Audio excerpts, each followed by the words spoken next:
mau bicara secara objektif, yang disebut makar itu adalah Megawati Soekarno Putri. Ketika Gus Dur memerintah, Gus Dur sudah mengatakan memilih Khairuddin Ismail sebagai Kapolri, tapi Mega melakukan insubordinasi pembangunan terhadap presiden. Dia melakukan apa? Yang dipilih ada Bimantoro. Kemudian dia pecah belah lagi TNI Polri.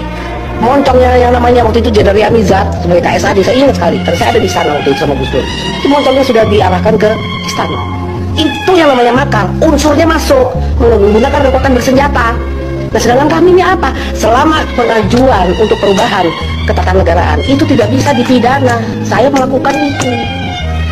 Nah itu kalau bicara tentang Pak Kiflan, jadi saya juga bingung. Kok dikit-dikit orang memakar, orang bicara people power makar. Itu hak kedaulatan rakyat. Masa rakyat harus bungkem? Ya, dengan keadaan kemiskinan, pengangguran, kita kena apa namanya segala macam musibah, dan namanya utang piutang begitu banyak sekali. Kok nggak boleh melakukan semacam ya kalau orang jalanan tuh curhat lah. Kalau kita mau elitis ya kritik gitu kan ya. Kenapa belum sudah dikatakan makar? Sekarang Megawati bagaimana itu? Saya mau tanya tuh ahli hukum. Saya mau tanya tuh TNI Polri itu apa? Polri itu bagaimana menyikapi Mega? Satu, kedua, itu saudara saya juga Sukmawati melakukan penghinaan terhadap agama. Kenapa dia nggak diproses? Tahu-tahu udah di SP berapa? SP 3. Coba mana keadilannya? Mana keadilan di dalam bidang hukum ini? Terutama ini Polri ini. Dua loh ini kebetulan saudara saya semua. Itu pertanyaan saya, tolong dijawab itu. Siapa yang berwenang di sini? Presiden boleh, TB 1 juga boleh, tapi dijawab itu. Itu Megawati bagaimana tuh? Kemudian Sukmawati bisa di SP 3. Sedangkan saya selama di dalam pasal berapa tuh? 107 teman. Mengajukan untuk perubahan ketatanegaraan itu tidak bisa dipidana. Ayat berapa itu disebut? Kok belum saya tahun 2016 saya juga komplain sebetulnya. Makanya saya heran kalau orang-orang teman-teman ada yang dibilang dituduh makar, ini kok gampang banget. Sementara di depan mata tuh Megawati melakukan makar itu terhadap Gus Dur itu. Dari sejak awal 12 dosa yang saya coba rangkum. Terutama waktu dia menandatangani amandemen konstitusi kita, penjualan BUMN. Banyak lagi itu. Saya lupa ya, tapi saya ingat ada 12 poin itu saya ingat. Tapi nggak diapa-apain. Ya? Nah ini mana keadilan hukumnya di sini kemana? Kalau orang sekarang berteriak mengenai kita harus jurdil, itu hak negara dong, hak warga negara dong. Katanya kita negara hukum. Tapi kalau kita bicara tentang bagaimana ketidakadilan hukum langsung dituduh makar. Tapi itulah, ini peluang masuknya ideologi lain. Jadi jangan bicara Megawati tentang Pancasila.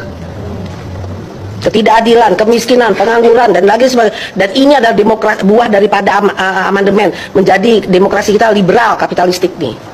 Ini nggak sesuai dengan jalannya Bung Karno. Mau dia sadar gitu, makanya saya bilang itu biang kerusuhan itu Mega. Dan ini membuka peluang komunisme tumbuh subur. Ketidakadilan, kemiskinan itu ladang subur.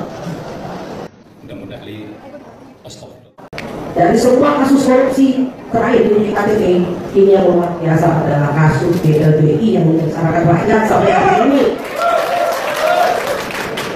Andai kata nanti kita dapat pemimpin yang amanah, ya, pemimpin yang betul-betul jujur, adil, dan sebut amanah. Kasus ini harus dibongkar sampai ke akar-akarnya.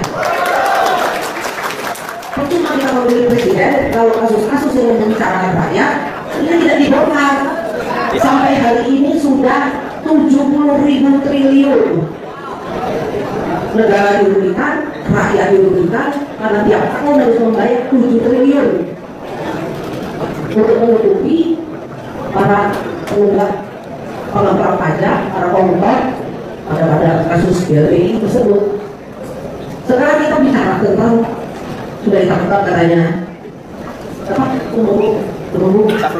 Safrudin pelaku salah satu yang mendapatkan SKL BLBI. Menurut saya bukan Safrudin umumnya yang harus diperiksa, tapi bonggolnya itu siapa yang memberikan kebijakan Impres nomor 18 pada tahun 2002. Pada waktu Presiden Megawati